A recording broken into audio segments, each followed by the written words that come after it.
abokina. Na'am. Bai ka san tunanin me nake yi? Wallahi rishin kuɗin da yake damu ni. Ni ma abin ya dame ni wallahi.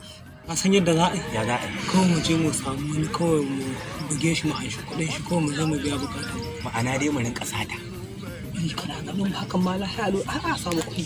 Wallahi uwan ba za mu ci Allah. Wallahi. To ya kake ganin za a yi? Wace hanya za mu bi? To za mu ga. Ka san ya za a yi? A. Na gano wata dabara. In ta yi ka ce ta yi. Ka gane?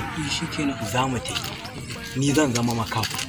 Ko za ka yi makanta ƙarya? Makanta ƙarya kenan. An ce makahin nan suna samun kuɗi. Kuɗi suke samu. In ba a ba mu waya.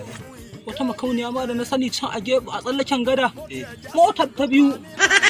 Biyu. Ka ga mu. A dai san yadda za a yi. Ka gane mu taimaka ne mu jagora daga ina za mu fara. Wallahi mu fara ma daga nan. In ne za a samu kuɗin wallahi daga nan za a fara. Da fani mutum. Wallahi a bada haka za a ce. Kawai ka kada ni. A ba ka faɗo. Ka kada ni.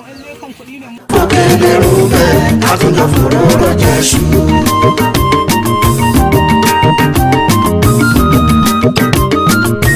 Da Allah Allah bai taimako muke nema a taimaka mu da sadaka 2000 ko 3000 1000 babu abin da za ta mu.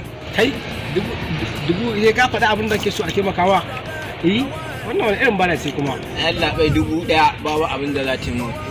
Amma ka taimaka min da 2000 ko 3000 amma 4000 ta samu ka ba mu laya. Wani irin mabana ta ne kenan. Na zamani.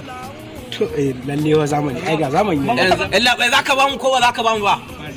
Baka ba mu kace. Ba wai wannan alhazan da kake kallo mu wuce mu su wannan alhazan da kake kallo. Wallahi inna lillahi